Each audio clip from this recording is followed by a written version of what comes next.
How's it going, everybody? Machala. Welcome to my channel where I just talk about stuff I want to talk about. And I want to talk about Disney Plus because I did something I've been thinking about doing for a long time now, which is I canceled my Netflix subscription. I know it's shocking, right? Most people out there who are cord cutters like me, that's what they call us when we don't have cable anymore, when we don't want to be in the ass spending hundreds of dollars a month for a cable service that we don't watch 90% of and that has commercial ad breaks every 5 minutes. I mean, we've gotten used to a life where we don't have commercials, and Netflix is the one that really paved that ground. They're frontiersmen. They're the ones that have broken the mold. And there's a big concern out there of what direction this new mold is going to take. I mean, obviously everything is moving to streaming. And for the first time ever, I think in 2019, we have like 600 million people watching streaming services and only 500 million people on cable. That's a humongous shift. It's the first time streaming has outweighed cable. And so all these big like media conglomerates really need to sort of get their eye on the ball and shift their business model if they want to be viable in the 21st century. And so that brings me to Disney, which has been investing billions of dollars over the past decade, and especially recently, trying to hoover up any decent content it possibly can, gobbling it up as fast as possible. Now, let me get back to Netflix for a second, because they used to be pretty decent. I mean, it sort of became the new cable. It's hard for people to imagine themselves actually canceling their Netflix subscription.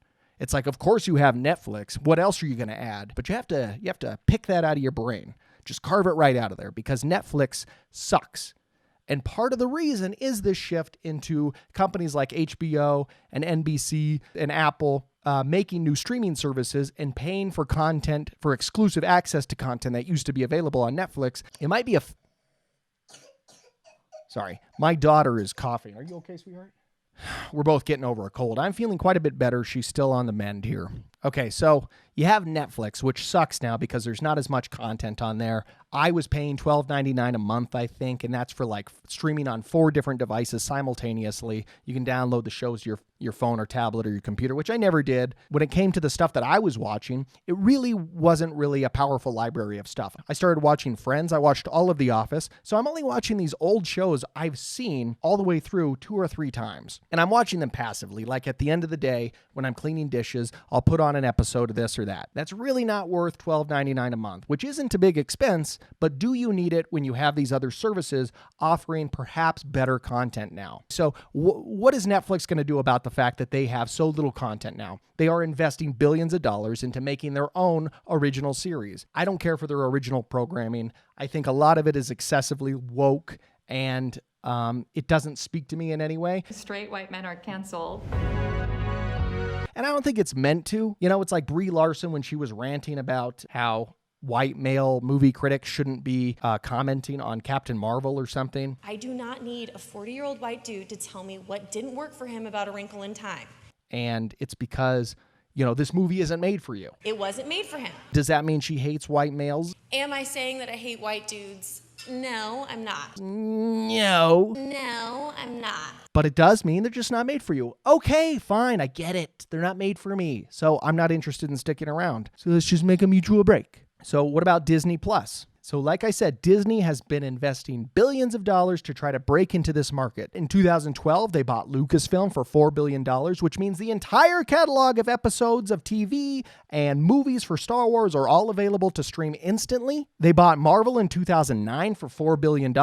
Again, all of the Marvel MCU movies are available to stream instantly, including TV shows. And some of the more adult TV shows are going to be over at Hulu, which Disney owns a 30% stake in, and they actually have creative control over. And then this is the biggest one, okay? In March of this year, they closed a $71 billion deal with Fox to buy all of 21st Century Fox's content. And that stuff isn't all available on Disney Plus right now, but a lot of it is, and they're going to be cycling that stuff in there. A lot of it's on Hulu also. So when we're talking about content, the content is absolutely there. And they've broken it down into ways that are really easy to categorize. So they have their Disney movies right here, and they got a cute little animation when you hover over it.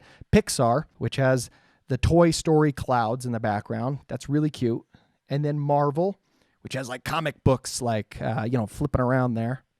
And then Star Wars, which has stars, but no wars in its animation. And then Natural Geographics, which you would think it'd have like tribal women dancing around topless, because that's, when you were a kid and they had National Geographic stacks of magazines in the classroom.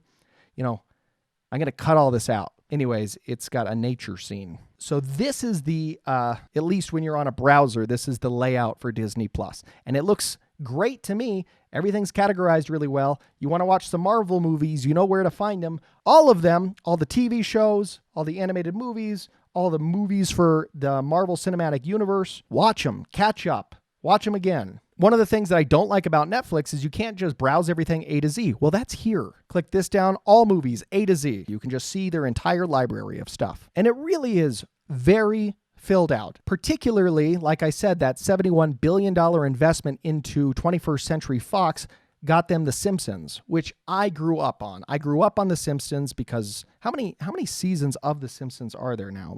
Because they have them all, let's find out. 30 seasons of The Simpsons. And I haven't watched past probably 10 because I grew up and I stopped watching it because it started sucking so hard. All right, so the entire catalog of The Simpsons is available, which makes the price totally worth it to me. Not for everybody, but for me, it definitely does. Now look at my screen right now. This is the screen capture on my computer, and you can see that it's filling the whole screen. So they have cropped what was meant for the old TV aspect ratio into a 16:9 aspect ratio. And you actually lose out on a lot of content that way. A lot of the episodes are framed weird, and you're missing out on jokes that are subtle in the background. In the original series, the joke is these pipes at the top are all feeding Duff, Duff Light, and Duff Dry with the exact same pipe. And in this, that whole joke's cut off, so this just doesn't make any sense. It's not a joke at this point. It's just part of the tour. You're just getting part of the tour. So there's plenty of little things like that you're missing now. Again, I know these episodes by the back of my hand, so it's not a big deal. Now let's talk about the cost, because right now you can get Disney Plus for either $6.99 a month or $12.99 a month. There's also a package where you can buy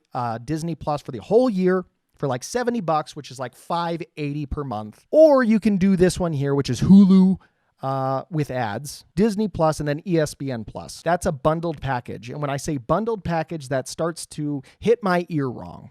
I start thinking about cable packages. I can start thinking about what direction this whole thing is going, and it starts to leave a really bad taste in my mouth because no one wants to go back to the days of cable where you have commercials every 5 minutes and everything sucks, and we really like our streaming services without commercials. That's how we've gotten used to it, but they will boil us like a frog slowly and get us back to a state of accepting commercials if they can, and we have to resist that. But for a $6.99 a month price tag, Disney Plus is more than worth it. This is absolutely an unsustainable price, and let me tell you why. Let's go back to the fact that they purchased 21st Century Fox for $71 billion.